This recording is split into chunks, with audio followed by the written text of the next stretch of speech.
to bed. Oh, shut up, you. Right, do men need to zip it in the workplace? No, they don't. That's what we're asking after a mother has won an employment tribunal after being... What's up, everybody? Today we are covering women at the workplace, the big old-time debate. So, without further ado, let's get into it, shall we?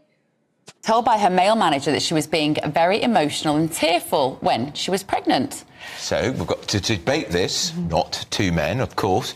Do men need to be more thoughtful in the office and not say stupid things? Our political commentator, Stella Chadekidou. Thank you for pronouncing that. And much easier to pronounce Pearl Davis.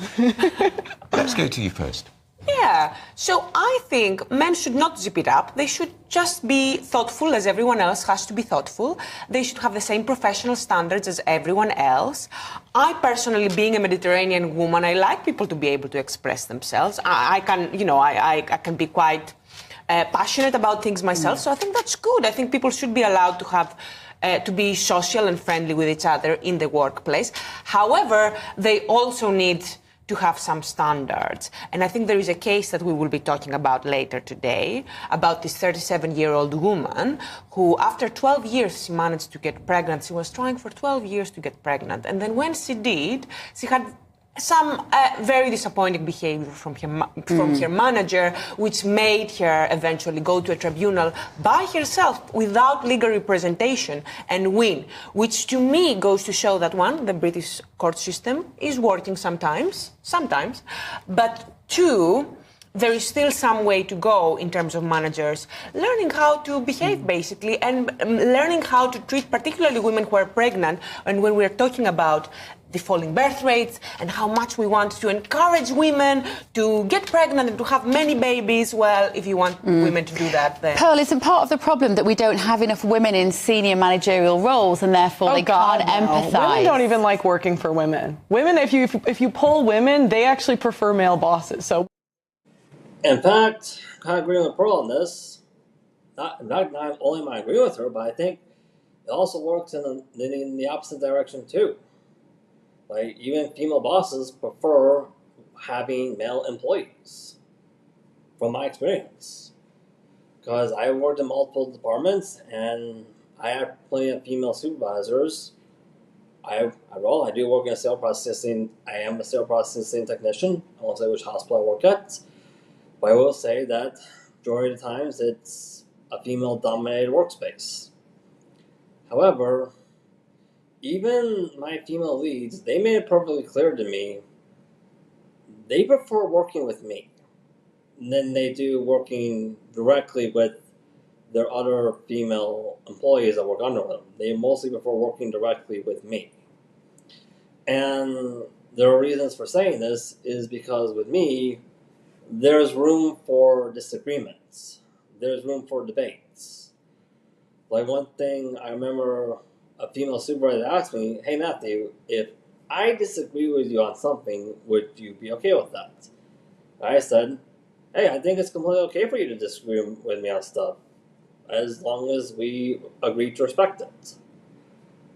The issue, though, is with women bosses working with female employees, there is no room for disagreements. Like, there isn't. And that's literally where the problem lies. Like, when disagreement happens in the work location between two women, doesn't matter where they are in the chain of command, it's an all-out battle zone.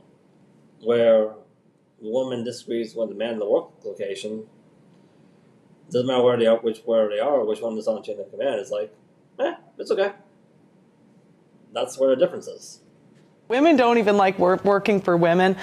Cry me a river. Was she being emotional? Maybe. That's the question. Maybe she was being emotional. This is what women do. They always go into a workplace and then they sue. They sue everybody because their feelings are hurt. Like, if you want to be in a man's world, then be in it. Do you think men, when they hear words they don't like, can just go sue and get a bunch of money for it? Yes. Yes. No. Well, yes. No. Well, it depends. If you're in Scotland, it's just become a whole lot easier. Yeah. Wait, didn't Johnny Depp get some money? I think so, but... Johnny Depp got money because he was falsely accused. She did a smear campaign. You can't legally...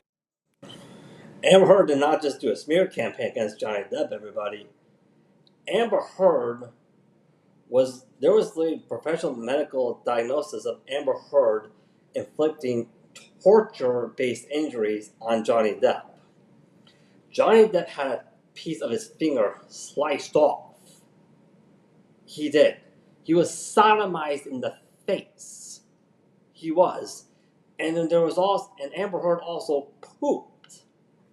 Literally pooped. In Johnny Depp's bed.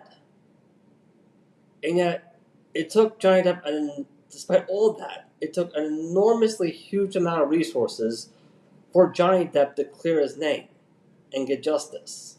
Despite all that. Where if a man did the exact same behavior, he would be locked away and incarcerated in 0 to no time flat. He would.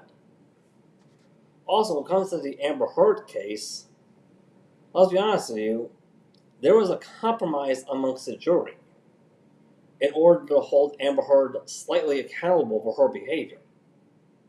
Like there was. And that's something very huge. Now let's be honest here, Amber Heard's case never even should have made it to the courtroom. The majority of it was entirely hearsay. He said, she said. Which, by the way, is not admissible in a court of law. Snowflake. You can't legally slander somebody. That's right. He won a court case. And let's be honest. Should men talk in the workplace? Women are the ones that are known for talking about that doesn't matter at work. Oh, please mind your language. Apologies. Who is? Oh, maybe that's why women shouldn't be talking in the workplace. Maybe male or female. I mean, look. That.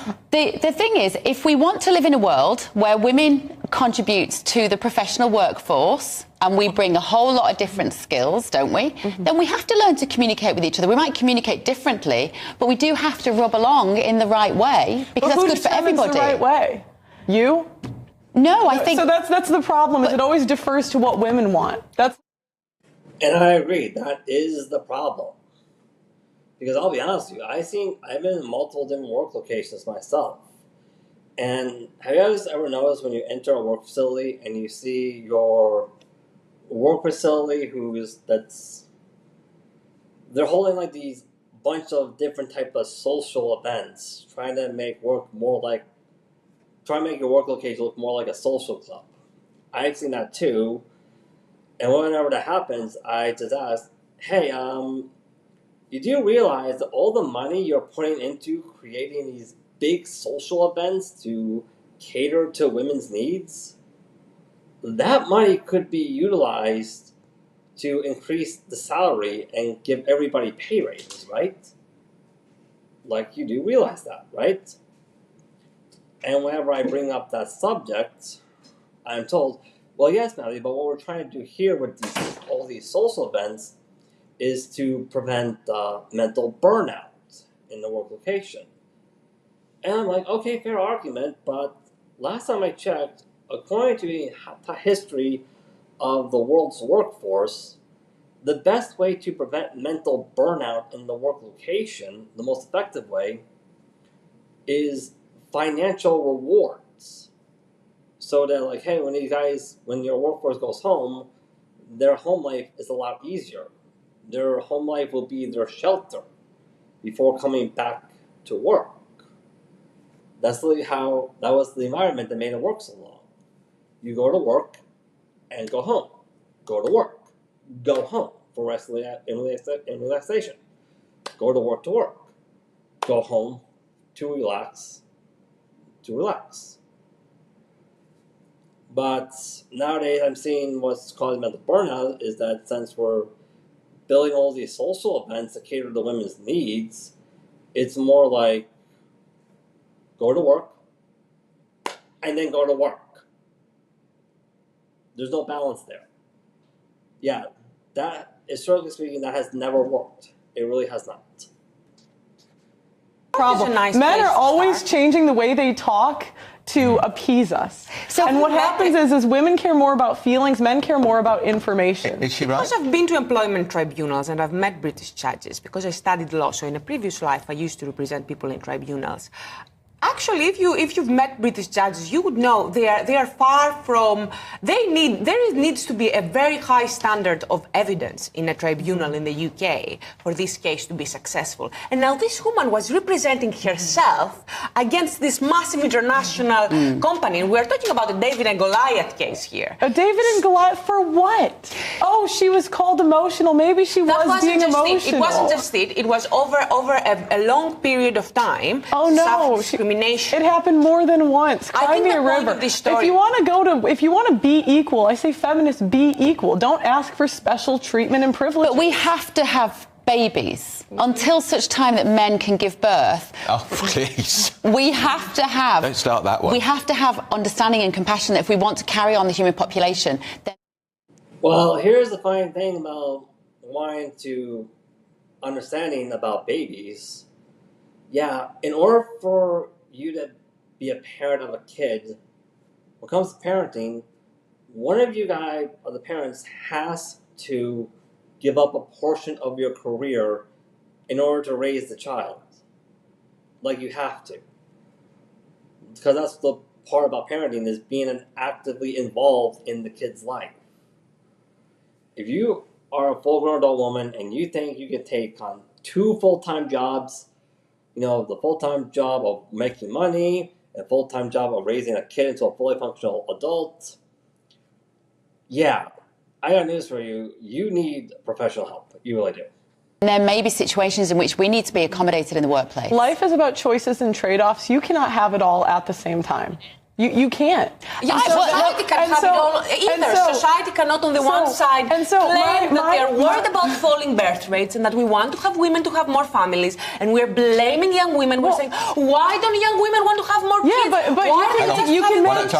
But you can make the choice to get married and not work if you want. Life is about choices and trade-offs, and you can't have it all at the same time. Do you think women are trying to do that? They want everything? Yeah, they want everything at the same time. But men also want to be parents and work. Yeah, I think men want to be parents more than women, actually. Men actually do want to be parents more than women. Like here in the West, at least, for the majority of cases. Because let's face it, we all seen the family courses, the divorce rates here. We all seen the family court rates here. And let's be honest here, men will fight tooth and nail for their kid. They would. One of the reasons why behind that is because men, they're accepting of the responsibility of raising a kid into a fully functional adult. When the majority of women here in the West, because of the feminist movement, they see children as a paycheck. That's what's going on right now. The majority of women here in the West, because of the feminist movement, they want to have kids for a paycheck. Men want to have kids because it's the right thing to do to continue the human race. That's the difference. 23, oh hell I really don't think yeah, look at, I don't think there's any evidence. Well, how lovely for them. What's the evidence? How many kids are women having now?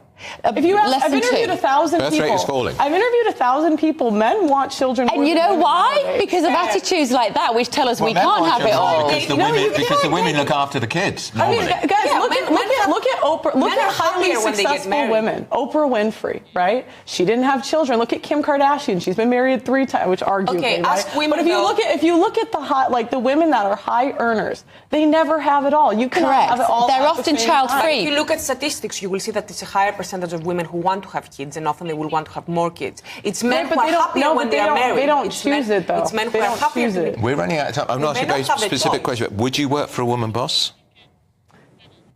I'd rather not. I don't think she'd have you, Pearl. Would you work for a woman boss? I work for one, and she's a mother as well, and she's amazing. I love my women bosses. I love my women.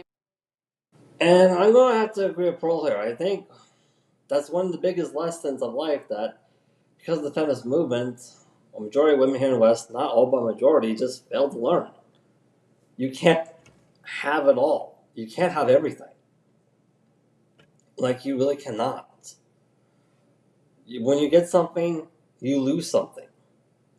That's literally the nature of how the world works. That's literally how it's been since the dawn of the very first civilization. It is. You want to have a kid, ladies? Well, guess what? In order to raise that kid into a fully functional adult, you need to give up a portion of your career in order to do that. That's not sexist. That's called parenting. That's what it is. Anyways, that's all